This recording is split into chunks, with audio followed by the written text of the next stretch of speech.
The first man reached for Rachel Collins's grandmother's cookbook just as the market lights went out. 1 second. The old French market annex was alive with the smell of browned butter, cayenne, and onions softening in cast iron. Rain tapped against the high windows. 12 neighborhood teenagers crowded around Rachel's demonstration table while she showed them how to turn bruised vegetables and yesterday's bread into something warm enough to feel like dignity. The next second, darkness swallowed the room. A metal tray crashed. Someone screamed. Rachel heard the kitchen door slam behind her. Then, a gloved hand closed around the faded leather book resting beside her cutting board. "No," she said. She did not think. She grabbed the stranger's wrist. He was taller, stronger, and wearing a black rain jacket soaked from the storm. He jerked the cookbook toward him. Rachel held on with both hands, planting her shoes against the tile. The book had belonged to her grandmother, Evelyn Collins. Its pages were stained with roux, coffee, vanilla, and 60 years of family meals. It was the one thing Rachel never brought into the market, unless she was teaching a recipe Evelyn believed should belong to everyone. Tonight, she had opened it to a gumbo recipe written in blue ink. The stranger pulled harder. Leather tore. Rachel's heart tore with it. "Let go," he growled. "Not happening." He struck her across the face. The room flashed white. Rachel stumbled into the demonstration counter, but she did not release the book. The teenagers shouted behind her. Another man appeared near the rear exit. "Take it and move." The first thief drove his shoulder into Rachel's chest. She lost her grip and fell hard against the tile. The cookbook disappeared into his coat. Emergency lights flickered on. Rachel saw 2 masked men racing toward the loading dock. She pushed herself upright. "Call the police," she told the students. Then she ran after them. The loading doors opened onto a narrow alley flooded by rain. Neon from Bourbon Street bled red across the wet pavement. The thieves reached a dark sedan idling beside the curb. Rachel followed without a coat, her cheek burning and her breath tearing at her lungs.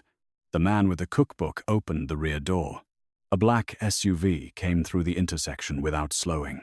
It struck the sedan broadside. Metal screamed. The thieves spun. 3 more SUVs blocked both ends of the alley. Doors opened. Men in black suits stepped into the rain. No one shouted. No one needed to. The silence around them was more frightening than the crash. Then Vincent Romano emerged from the lead vehicle. Rachel knew him immediately. Everyone in New Orleans did. He was the man newspapers called a developer, shipping investor, and heir to one of Louisiana's oldest Italian families. The police called him a person of interest. Federal prosecutors called him untouchable. Men who worked the docks lowered their voices when they said his name.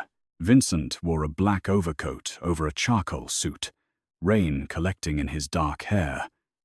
He was tall, broad-shouldered, and still in the way predators were still before they moved. A pale scar cut through the edge of his left eyebrow. His eyes found Rachel first, not the thieves, not the wrecked car. Here, his gaze moved over her bruised cheek, the flour on her black dress, and the blood along one palm. Something cold changed in his face. The thief holding the cookbook raised a gun. Vincent did not look at him. "Put it down," he said. His voice was quiet. The man hesitated. Vincent finally turned. "I will only ask once."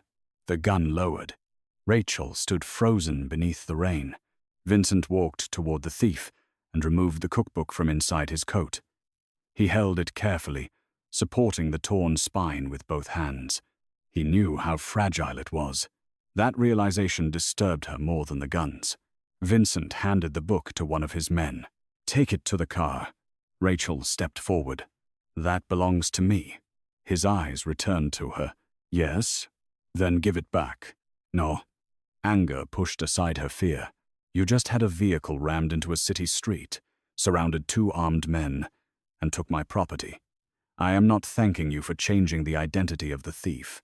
One of Vincent's men looked at her as though she had lost her mind. Vincent merely studied her. Rain slid along the severe line of his jaw. You followed armed men into an alley. They had my grandmother's cookbook. That does not make bullets less lethal. It makes the decision mine. His gaze sharpened. Behind him, one of the thieves tried to run.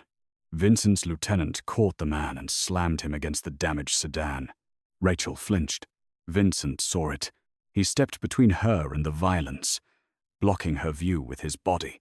The gesture was instinctive, protective, possessive, unwelcome. "Who are they?" she asked. "Men who should not have touched you. That is not an answer. It is the only one you need tonight." Police sirens sounded in the distance. Vincent looked toward the street. "Get in the SUV." Rachel laughed once in disbelief. "No, Miss Collins." The fact that he knew her name sent a chill through her. "You know who I am?" "Yes." "How?" He glanced at the blood on her palm. "I know more than you should ask in an alley. And you think that makes me more likely to enter your car?" "No." "Then why tell me?" "Because the men who stole your book will not be the last." The sirens grew closer. Vincent stepped toward her. Rachel held her ground, though every instinct urged her backward. Up close, his presence was overwhelming.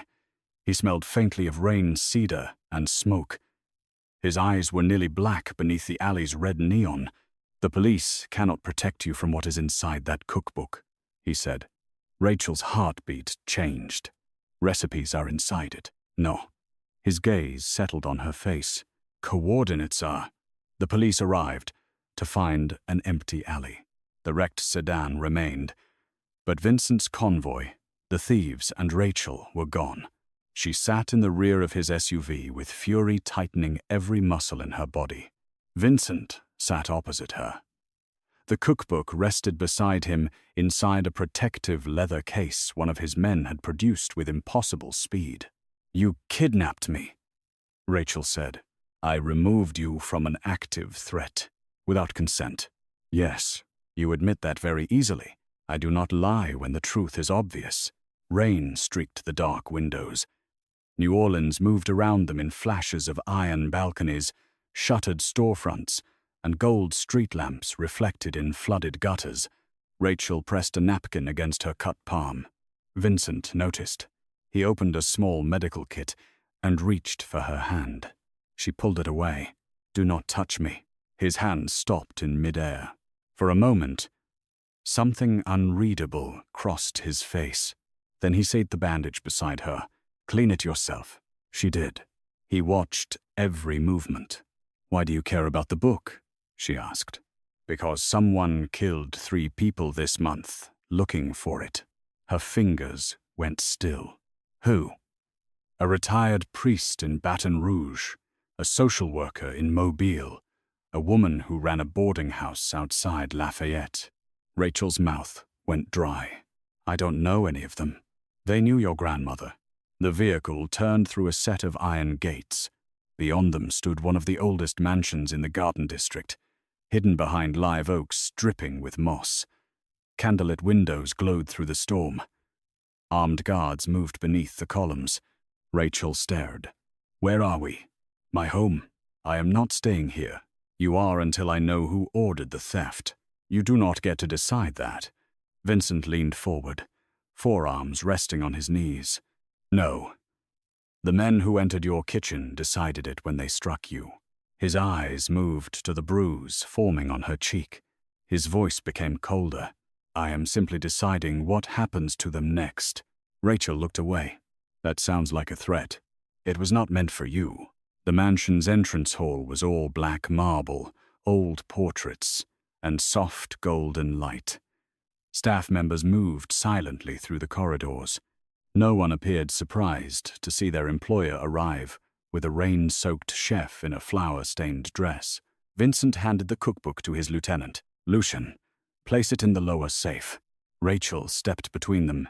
"No." Lucian stopped. Vincent looked at her. "You are not locking away the only thing I have left from my grandmother.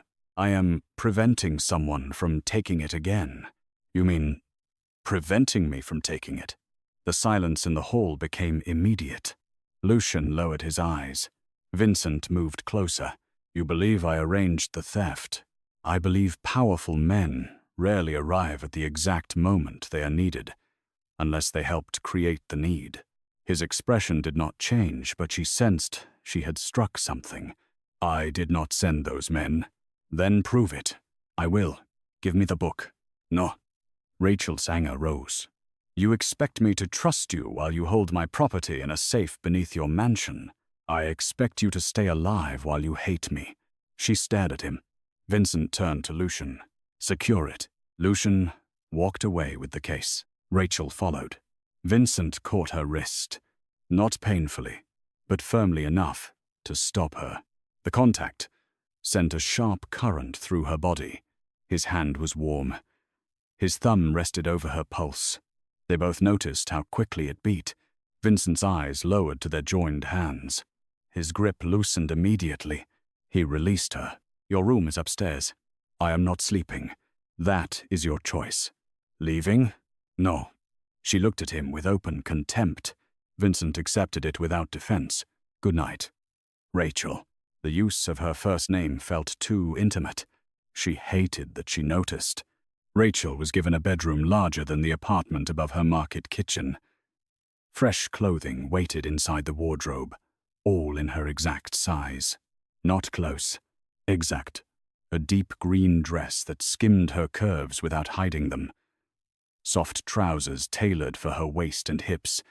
Silk blouses that would accommodate her full bust without pulling at the buttons. Rachel touched one of the dresses, unsettled. Vincent Romano knew what size she wore. She found him an hour later in a dark office overlooking the courtyard. He stood near the window, speaking into a phone. I want every camera between the market and Rampart Street, he said. Find the second vehicle. No bodies until I know who paid them. Rachel entered without knocking. Vincent ended the call. You know my clothing size? Yes. How? Public appearances.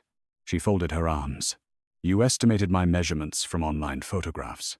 No? Then explain. Vincent's gaze traveled over her body with quiet, unapologetic attention. Not mockery. Not judgment. Desire. Rachel felt heat rise along her throat. Your cooking videos list the brands of your aprons, he said. Their sizing is available online. She stared at him. You have watched my cooking videos? Yes. How many? He did not answer. The silence became an answer of its own. Rachel stepped closer. How many, Vincent? All of them. Her breath caught. I have posted hundreds. 412. The exact number landed like a hand against her chest. That is not normal. No. How long?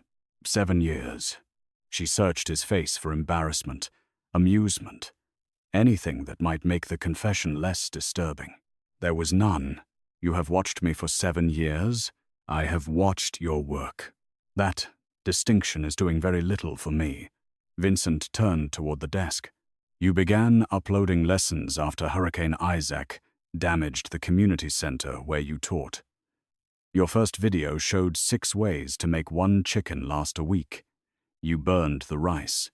Rachel went still. She had deleted that video years ago. You saved it. Yes. Why? Because you laughed when the smoke alarm went off. The softness in his voice was nearly imperceptible. It frightened her more than his coldness. Did you buy the market because of me? His jaw tightened. No. She knew he was lying. You are not very convincing. I bought it because the owners intended to sell to Marrow Development. Sebastian Marrow offered to renovate it. He planned to demolish it. He funds shelters. He funds photographs of himself standing near shelters. Rachel knew Marrow by reputation. He was elegant, generous, and widely praised for rebuilding neighborhoods after storms. He had visited her market classes twice and offered to sponsor them. Why would he want my grandmother's cookbook? Vincent's expression hardened. Because Evelyn Collins helped destroy one of his father's most profitable operations. My grandmother sold pralines and ran a boarding house. She also moved children through safe routes hidden inside delivery networks. Rachel felt the room tilt. No. Vincent opened a drawer and removed an old photograph.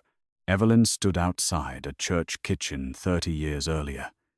She was younger, wearing an apron, and holding the shoulders of a thin, dark-haired boy.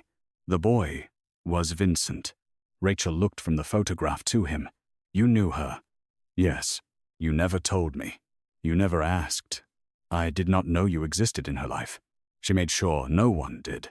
Vincent's gaze remained on the photograph.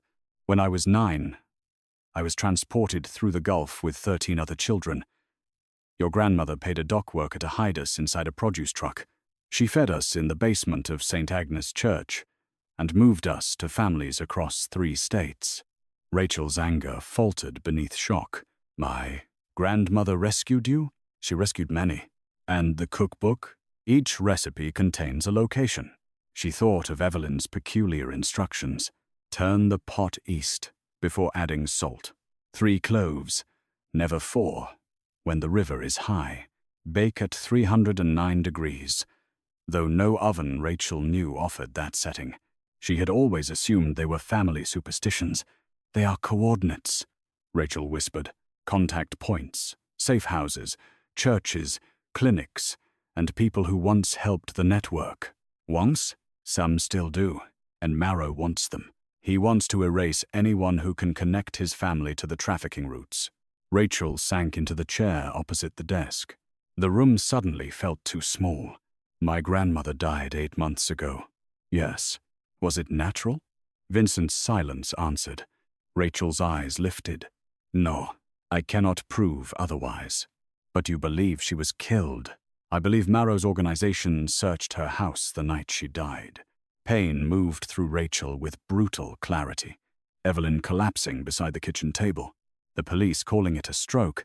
The drawers that had seemed slightly disturbed. The missing silver locket Rachel never found.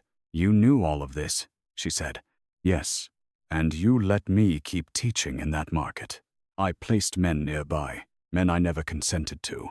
They stopped 2 earlier attempts to enter your apartment." Rachel stood. "What?" "6 months ago, someone tried the rear stairwell. 3 weeks later, another man followed you from the grocery store." Her fear turned to fury. "You watched danger circle me and said nothing. I kept it away. Until tonight." His face tightened.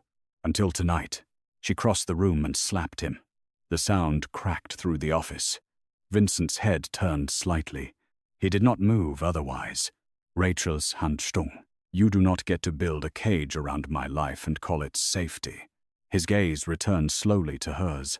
"No," he said, "but I will build one around this house until Marrow is dead." She took a step back. There it was. The man beneath the tailored suit. Calm, lethal, completely certain. Rachel should have been horrified. Part of her was. Another part remembered the boy in Evelyn's photograph. "I want my cookbook," she said. "You will have it when the code is copied." "No. I will have it now. It is safer in the vault. It belongs to me." Vincent studied her for a long moment. Then he opened the desk drawer and removed a key. "Come with me." He led Rachel through the mansion's lower corridors, past a wine cellar and a locked armory, to a steel door beneath the main staircase. He entered a code. Inside was not a vault. It was a kitchen. Rachel stopped in the doorway. Warm, amber lights, illuminated copper pots, white marble counters, and shelves filled with spices arranged exactly as she arranged them in her teaching kitchen. Photographs covered one entire wall. Not secret photographs taken through windows. Images printed from her public videos. Rachel laughing over a collapsed cake. Rachel teaching a child to hold a knife safely. Rachel carrying trays into a shelter after a hurricane. Beside each photograph was a printed recipe. Hundreds of them. Every meal she had posted online. Every variation. Every correction. Some pages contained Vincent's handwritten notes. "Too much cinnamon." She said this one reminds her of Evelyn. "Do not overwork the dough." At the center of the room stood a long table. Upon it were dishes. Her dishes, gumbo dark as polished mahogany. Cornbread cooling beneath a cloth.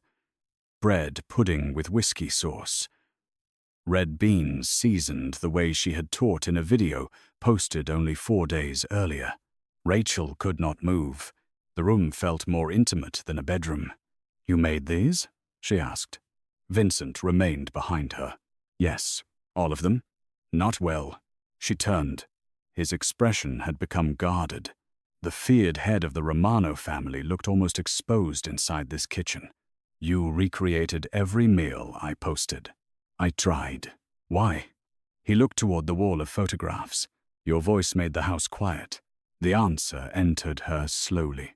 "What does that mean?" "I do not sleep." His voice remained controlled, but the confession cost him something. "After Evelyn died, your videos were the only place I could hear her influence without hearing the past itself. You chopped onions the way she did. You tapped the spoon twice on the pot. You tasted sauce from the back of your hand." Rachel stared at him. "You remembered her through me." "At first. And after?" His eyes met hers. The silence became dangerous. "After, I remembered you." The air shifted. Rachel felt suddenly aware of her bare feet, the softness of the dress against her body, the distance between them. Vincent stepped into the kitchen. He stopped close, but not touching. "I know how this looks."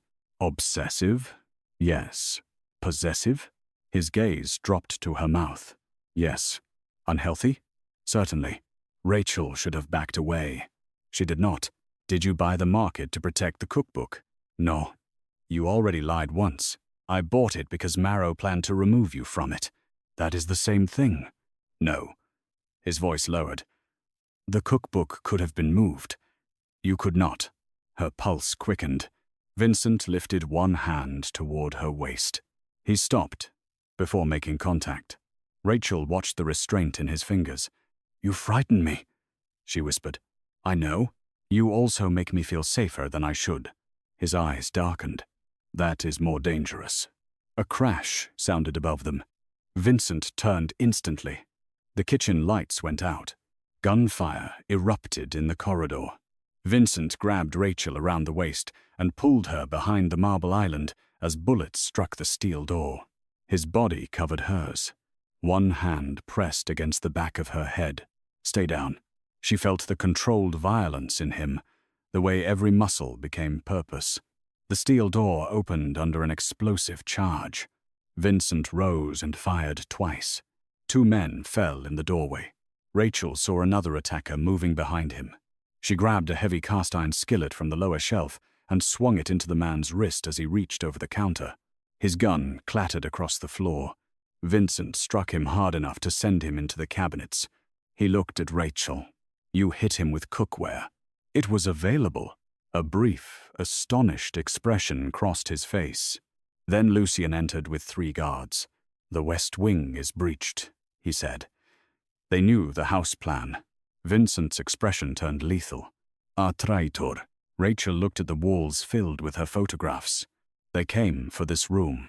"No," Vincent said, his gaze fixed on her. "They came for you." They escaped through an underground tunnel leading from the mansion to a private garage 3 blocks away. Black SUVs carried them through a New Orleans storm, while Vincent's home burned behind them. Rachel watched flames rise above the Garden District. Vincent sat beside her, blood darkening one sleeve. "You're injured." "Not mine." "You always say that." "Usually." His phone rang. Lucien answered from the front seat, listened, then turned. "The market is on fire." Rachel's breath stopped. "No." She reached for the door handle despite the moving vehicle. Vincent caught her wrist. "Let me go. You cannot help them from the street. My students could be there." The building was empty. "How do you know?" "I had it evacuated after the theft." She stared at him. "You bought it." The truth became clear. The silent lawyer who had arrived 2 weeks earlier. The sudden repairs. The anonymous payment covering 6 months of rent. "You bought the entire market before tonight." "Yes." "You said you bought it because Marrow planned to demolish it." That was also true. "How long ago?" 48 hours. Rachel looked at his hand around her wrist. "You own the place where I work." I own the building. You think that distinction matters? Yes. Your kitchen remains yours, until you decide otherwise. Vincent released her. Pain moved behind his eyes. Everything I own becomes a weapon, eventually, he said. I was trying to keep the market from becoming one. Outside, fire engines screamed toward the river. Rachel looked at him in the dark vehicle. Where are we going? A safe house. Another cage? Yes. At least, he no longer disguised it. The safe house was an abandoned convent near Bayou St. John, restored behind crumbling brick walls. The chapel remained intact, filled with candles and old wooden pews. Bedrooms occupied the upper floor. Armed men guarded the courtyard. Rachel was furious, frightened, and exhausted. Vincent gave her a room and ordered guards outside. She refused to enter. I want to see the cookbook. It was removed before the attack. Where? Here. He led her into the chapel. The book rested on the altar, inside its protective case. Rachel approached slowly. The torn leather spine had been repaired. She opened it. Every page looked untouched. You fixed it. I know a conservator. Of course you do. Vincent stood several feet away. Rachel turned pages until she found the gumbo recipe from the market. In the margin, Evelyn had written, "When the river turns black, feed the child beneath the third bell." Rachel looked toward the chapel tower. 3 bells hung above them. This is one of the locations. Vincent moved closer. Yes. Saint-Agne? No. The convent was used later. She traced the faded ink. How do we decode the full network? We do not. Marrow is killing people. That is why we do not expose them. If the contacts are still active, they are already in danger. Vincent's jaw tightened. The network has moved hundreds of children through safe routes. One mistake could destroy it, and doing nothing lets Marrow hunt each point one by one. You are not trained for this. My grandmother trusted me with the book. She trusted your innocence. Rachel looked at him sharply. You mean she hid the truth from me because it was useful? She kept you alive. Everyone keeps saying that as though survival erases consent. Vincent's expression changed. He remembered her accusation from the mansion. Rachel closed the cookbook. I am decoding it. No. You can help me. Or you can lock me in my room and prove every fear I have about you. He stepped close enough that she felt the heat of him. You think I'm afraid of proving you right? Yes. His eyes held hers. I am afraid of watching you die. The confession silenced her. Vincent placed one hand on the altar beside the book. I have buried men who raised me, men who fought beside me, men I ordered into danger. I know how loss feels when it is earned. His voice lowered. But you would be different. Why? He looked at her as though the answer angered him. Because I began needing you before you knew my name. Rachel's heart beat hard beneath her ribs. That is not fair. No, you cannot put 7 years of feelings on me and expect me to understand them. I expect nothing. You bought my market to protect it. You recreated my kitchen to hear you. You watched every video. Yes. And now you say you expect nothing? Vincent stepped closer. His hand lifted toward her face. He stopped before touching the bruise on her cheek. I expect you to hate me, if that keeps you distant enough to survive. Rachel looked at his hand suspended between them. Then why do you look at me like that? His fingers curled slowly. Because distance has not worked. A bell rang above the chapel. Not from wind. A signal. Lucien entered. We found the house traitor. Vincent turned cold again. Who? Lucien hesitated. Father Gabriel, an elderly priest, was brought into the chapel between 2 guards.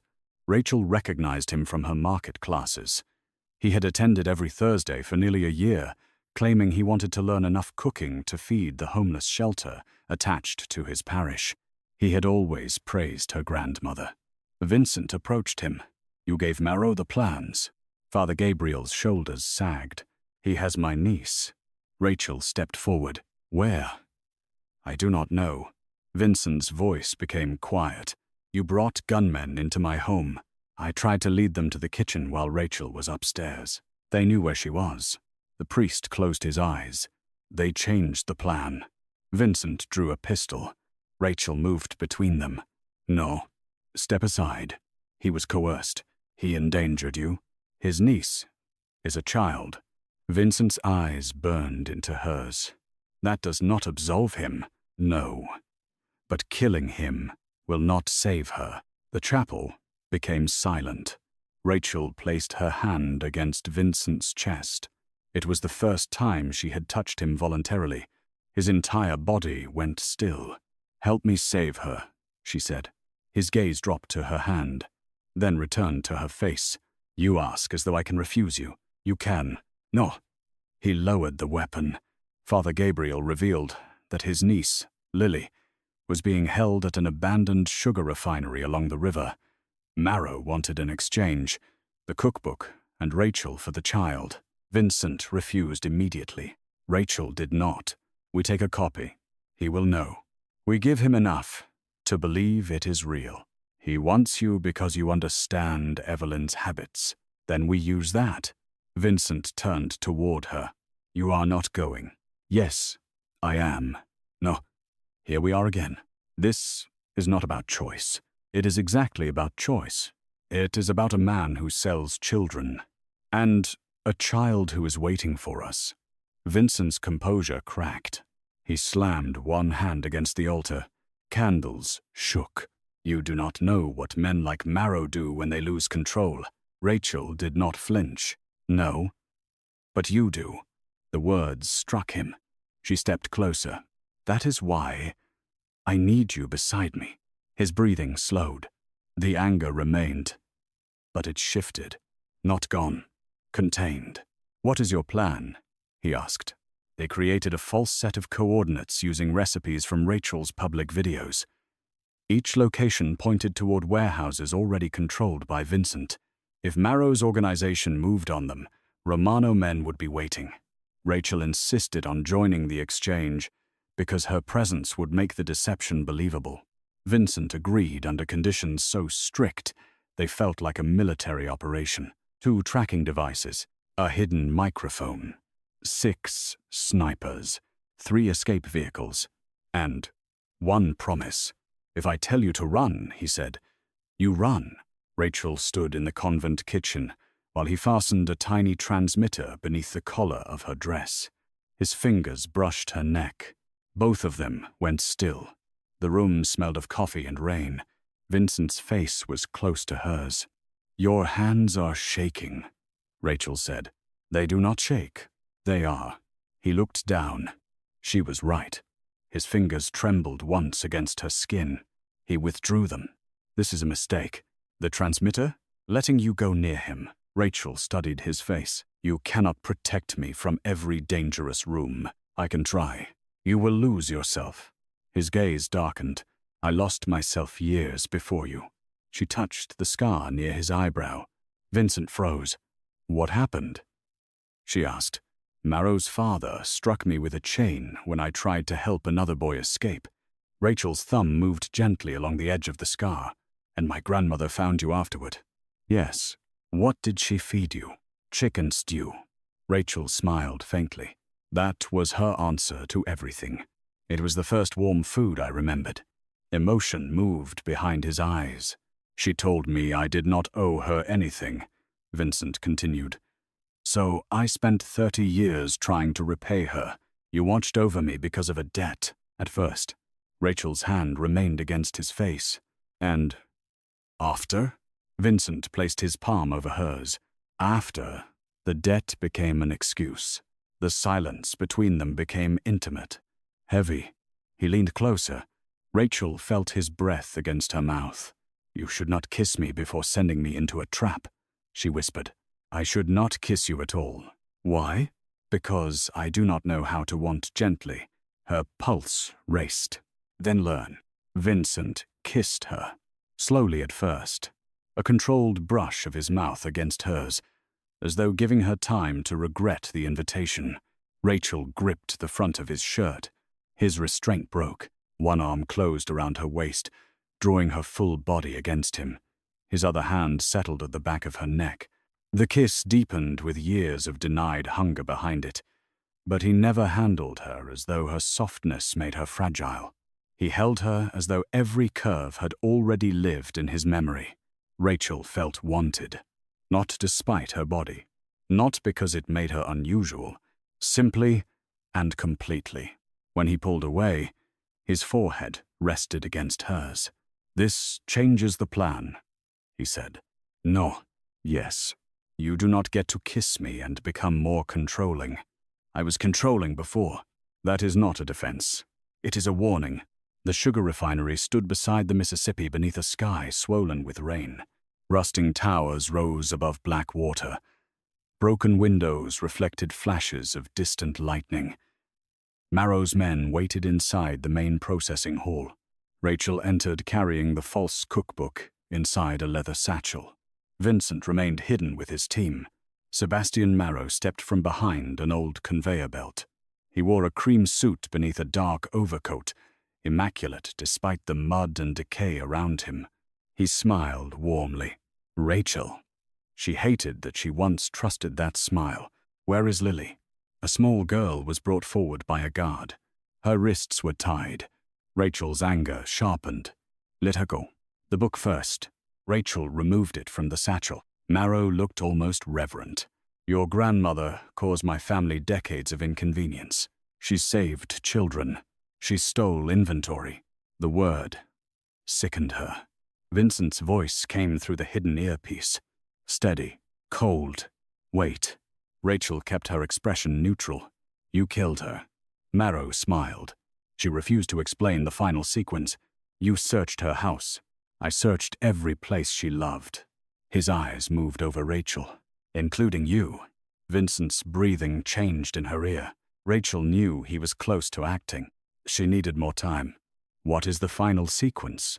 Marrow's smile widened. "A live map. The recipes do not merely reveal old contacts. When arranged by date, ingredient substitutions indicate which routes remain active." Rachel understood. Her online cooking videos. The substitutions she had made based on seasonal ingredients. Evelyn had guided some of them before she died. Without knowing it, Rachel had updated the network publicly. Vincent had not merely watched recipes. He had watched the map evolve. "Why didn't Vincent tell me?" she asked. Marrow laughed softly. "Because he has used your videos too." Rachel's heart sank. Vincent spoke immediately in her ear.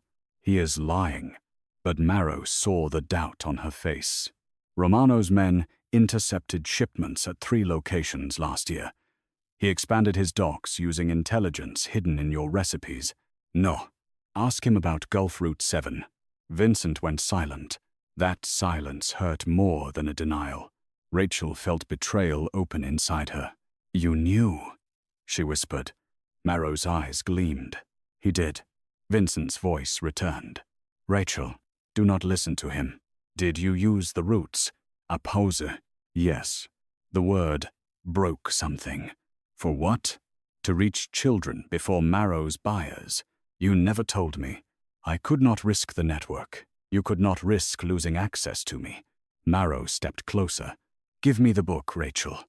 Romano has manipulated you from the beginning." Vincent's voice sharpened. "Move away from him." Rachel looked at Lily. The girl was crying silently. Rachel tossed the cookbook toward Marrow. He caught it.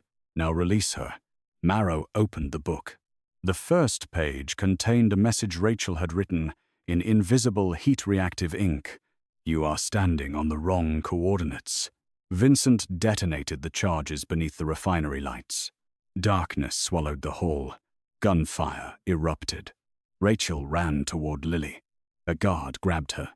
She drove her elbow backward and broke free. Vincent emerged through the smoke like something built from violence. He shot one man, struck another, and crossed the room toward Rachel with terrifying focus. Marrow seized Lily and dragged her toward the river exit. Rachel followed. Vincent caught her arm. "Stay behind me. You lied." "Yes." The honesty struck harder than denial. "We survive this first," he said. "Then They ran together. Outside, rain hammered the dock. Marrow forced Lily onto a riverboat tied beside the refinery. His men opened fire from the deck. Vincent shoved Rachel behind a steel support and shielded her with his body. A bullet tore through his side. He grunted but remained standing. "You're hit. Stay down." Blood spread beneath his coat. Rachel pressed both hands against the wound. Vincent caught her wrists. "Lily." Rachel looked toward the boat. It was pulling away. Marrow stood on the rear deck with the child. Vincent's men launched a second boat. Vincent tried to move. His knees nearly failed. "You cannot go," Rachel said. "Yes. You will bleed out. He has the girl. So do I." Vincent looked at her. Rachel turned to Lucien. "Get him pressure. Bandages. I know the recipe coordinates. I know where Marrow is going." "How?" Lucien asked. "The false cookbook points to Romano warehouses, but one recipe includes Evelyn's original river code. Marrow will think it is the genuine final point." "Where?"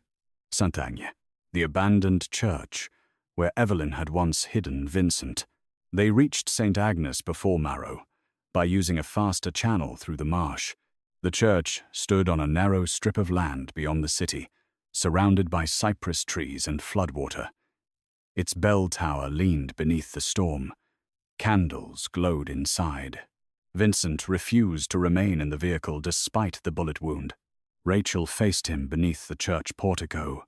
"You can barely stand. I can kill him sitting down. This is not only revenge." "No." "Then prove it." He looked at her. Rain ran from his hair. Blood soaked the bandage beneath his shirt. "What do you want from me?" "The truth. You have it." "Not all of it." His jaw tightened. Rachel stepped closer. "You used my videos to find the roots. To stop Marrow. You watched me for years without telling me." "Yes." "You bought my market." "Yes." "You brought me into your home, while withholding the one truth that mattered most." "Yes." She fought tears. "Did any part of this begin with me? Or was I only Evelyn's map?" Vincent's expression changed. Pain crossed his face more sharply than the wound. He lifted one hand toward her cheek. Rachel almost stepped away. He stopped, before touching her. "The first video I watched because of Evelyn," he said. "The second because you burned the rice and laughed. The third because you told a boy in your class that hunger was not a moral failure." His voice became rougher. "By the 100th, I knew the way you pressed your lips together when you were worried.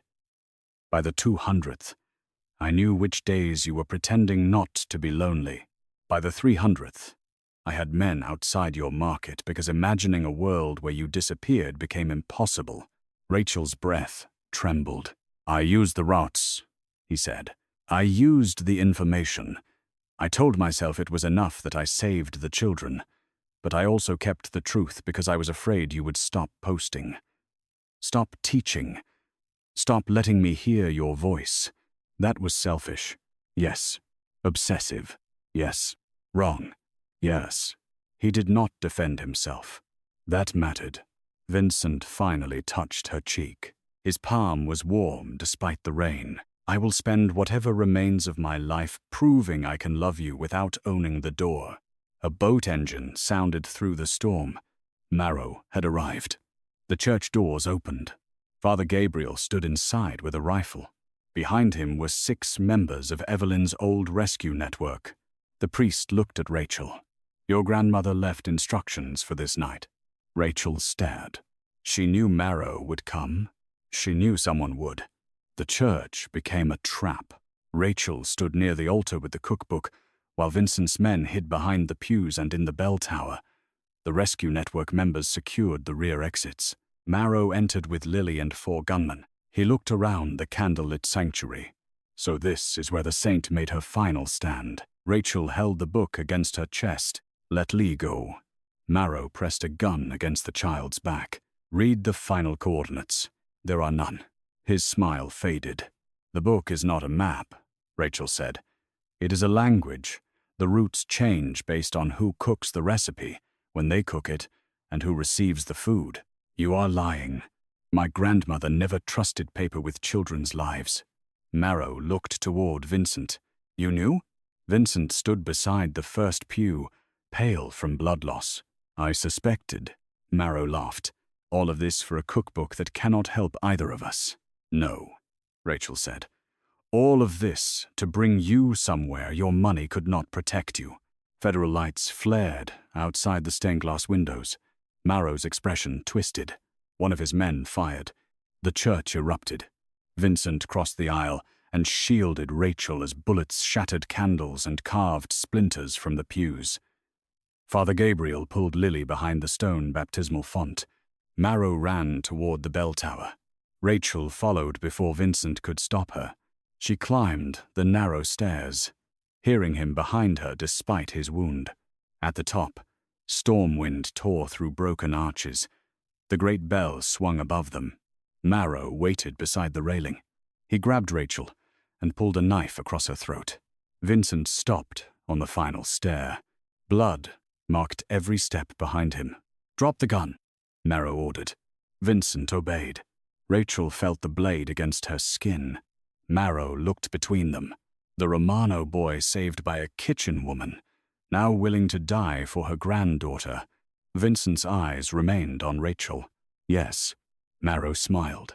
You spent your entire life becoming powerful enough that no one could control you. Yes, and she made you kneel. Vincent lowered himself slowly to one knee. Rachel's heart broke at the sight. The most feared man in New Orleans kneeling beneath a church bell while blood soaked his shirt. Not defeated, choosing. Let her go, he said. Marrow laughed. Rachel looked at the bell rope beside her. Evelyn's note returned to her. Feed the child beneath the third bell. There were 3 bells in the tower. The smallest hung behind Marrow. Rachel drove her heel down on his foot and threw herself sideways, catching the rope. The bell swung. Its iron edge struck Marrow across the shoulder. The knife fell. Vincent rose and crossed the space in a blur. He slammed Marrow against the railing. Wood cracked. Marrow reached for a hidden pistol. Vincent caught his wrist and forced it outward over the drop. You should have died in that truck, Marrow spat. Vincent's face became empty. Rachel saw the boy inside him then, hungry, bleeding, terrified, and the man he had built to ensure no one could ever make him helpless again. Vincent took the pistol. He aimed at Marrow's heart. Rachel stepped closer. Vincent. He killed Evelyn. I know. He sold children. I know. He touched you. Her voice softened. And you came for me. His finger tightened against the trigger. Do not let him decide what kind of man walks out of this church. Vincent looked at her. The storm moved between them. Then he lowered the weapon. Federal agents entered the tower. Marrow was arrested alive. Vincent collapsed before they reached the stairs. Rachel caught him badly, lowering him against the stone floor beneath the swinging bell. His blood covered her hands. No, she whispered. Stay with me. His eyes opened with effort. Lily? Safe. The book? Safe. A faint breath of relief left him. Rachel pressed harder against the wound. You do not get to make me the last thing on your list. You were first. Tears blurred her vision. Then prove it. Live. Vincent's hand found hers. You sound like Evelyn. That is supposed to encourage you. It does. His eyes began to close. Rachel leaned over him. Vincent. He forced them open again. I have watched every video you made, he whispered. I would like to see the next one. She laughed through tears. Then, you had better survive. He did. The bullet damaged his liver but missed the major artery. He spent 9 days in a private hospital under federal guard. Sebastian Marrow's arrest exposed a trafficking operation stretching across ports, charities, real estate firms, and political offices. Father Gabriel's testimony, the rescue network's records, and Vincent's files brought down judges, donors, and shipping executives across 4 states. Vincent gave investigators everything, including evidence against members of his own organization who had profited from routes he believed were being used only for rescue operations. The Romano family called it betrayal. Rachel called it choice. She visited him on the 10th morning. He was standing near the hospital window despite medical instructions, wearing black trousers and a white shirt open at the collar. "You are supposed to be in bed." "I dislike beds I did not choose." Rachel set a container on the table. "What is that?" "Chicken stew." Vincent looked at her. "Evans?" "No, mine." He sat. Rachel opened the container. Steam rose between them. He tasted one spoonful. His eyes closed briefly. "Well?" "Too much time." She stared at him. Vincent looked almost serious. Then, the corner of his mouth moved. Rachel struck his uninjured shoulder. He caught her hand. The room quieted. "I gave the market to a community trust," he said. She blinked. "You did what?" "You will chair it. You cannot appoint me chair of a trust without asking. I recommended you." "That is still not asking." His thumb moved over her knuckles. "Will you chair it?" Rachel considered him. "Yes. I also transferred the secret kitchen." "To whom?" "You." She pulled her hand away. "I do not want your shrine." "Neither do I." The answer surprised her. Vincent looked toward the city beyond the glass. "It was a room where I watched your life instead of entering my own. What do you want it to become?" "A training kitchen for the rescue network." Rachel sat across from him. "That sounds almost healthy. I have been heavily medicated." She smiled despite herself. Then her expression softened. "What happens to us?" Vincent looked at her directly. "I do not know." The honesty was new. "I know how to protect," he continued. "I know how to punish. I know how to watch from a distance and convince myself that silence is restraint. And love?" His gaze dropped to her mouth. "I know how it feels. That is not the same as knowing how to do it." "No." Rachel reached across the table. "Then we begin with rules." Vincent's brow lifted slightly. "No surveillance. I do not approve." He looked pained. "Agreed. No buying buildings because someone inconveniences me." "Define inconvenience." "Vincent." "Agreed. No locking me inside safe houses. If gunmen are actively—" "No." His jaw tightened. "Agreed. And when you are afraid, you tell me. You do not turn fear into an order." That condition was hardest for him. She saw it. Finally, he nodded. "What are your rules?" she asked. "You do not chase armed thieves into alleys." "I cannot promise that." "Rachel." "Fine. I will attempt not to." "That is not an agreement. It is what you are getting." Vincent studied her. Then, slowly, he smiled. 3 months later, the market reopened. The fire had destroyed the western wing, but the community rebuilt it with donations seized from Marrow's charities. Rachel's teaching kitchen stood in the center beneath bright windows and restored ironwork. Children painted recipe cards along one wall. Each card contained a hidden mark, known only to the new rescue network. Not coordinates, signals. Safe, help, needed. Move now. The old system evolved. Rachel became its public heart, teaching meals while quietly guiding resources toward families at risk. Father Gabriel managed the shelters. Lily returned to school and attended Rachel's Saturday baking class. Vincent remained at the edge of the room, always dressed too formally, always watched by everyone, feared by most. He no longer owned the building. He still acted as though every door required his approval. Rachel was working on that. One evening, after the students left, she found him standing beside the demonstration table. "You missed the knife skills lesson. I had a federal interview." "Excuse." He removed his jacket. "What are we making?" "Bread. I dislike baking." "Because it requires patience." "Yes." Rachel handed him a bowl. He looked at it suspiciously. "Mix." Vincent obeyed. Flour covered his sleeves within minutes. Rachel laughed. He looked at her with the same expression he had worn in the secret kitchen months earlier. Intenser. Still. Almost hungry. "What?" she asked. "I spent 7 years watching you laugh through a screen." And now I know how it changes when you are laughing at me. She stepped closer. Do you regret entering the room? Never. He placed both flour-covered hands at her waist. This time, he did not stop before touching her. Rachel rested her arms around his neck. You are ruining my dress. I will replace it. No buying things to solve emotional problems. I will clean it myself. That I would like to see. Vincent kissed her beneath the warm market lights. Outside, rain began falling over New Orleans. A year after the night of the stolen cookbook, Rachel opened the kitchen inside Vincent's mansion again. The photographs were gone.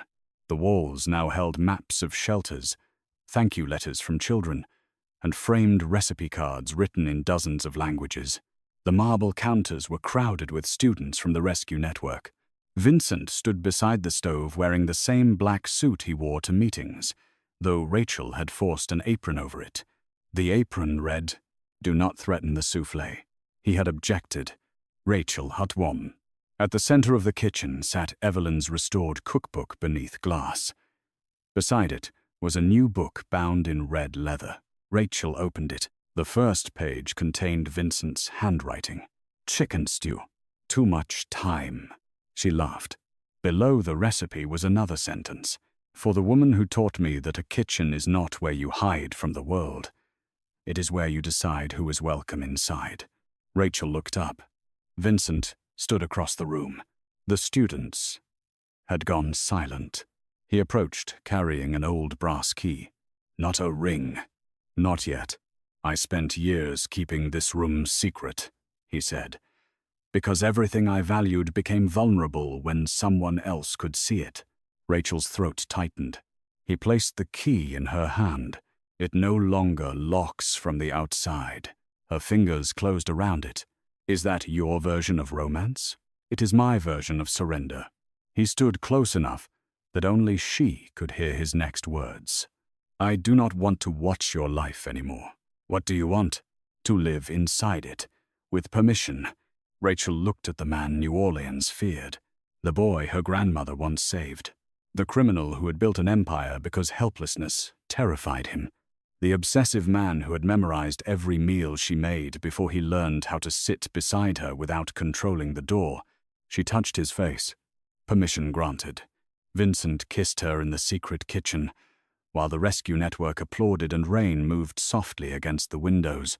Later, after everyone left, they cooked Evelyn's chicken stew together. Vincent added too much time. Rachel pretended not to notice. They ate at the long table beneath the photographs of children who were safe because a woman had once hidden directions inside recipes. The cookbook rested between them. No longer stolen. No longer secret. No longer only an inheritance. It had become a promise. Vincent reached across the table and took Rachel's hand. For most of his life, he had believed love meant guarding what mattered in silence. Rachel had taught him something harder. Love was not the locked door. It was handing someone the key and trusting them to stay.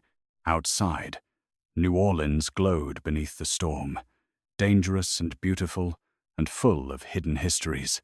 Inside, the most feared man in the city sat in a flour-stained shirt, listening as Rachel planned her next cooking video. For the first time in 7 years, Vincent Romano would not watch it alone. He would be standing beside her. And when Rachel turned on the camera, smiled into the light, and welcomed the world into their kitchen, he finally understood what Evelyn Collins had tried to teach him as a child. Being saved was not the end of a story. Sometimes it was only the first recipe.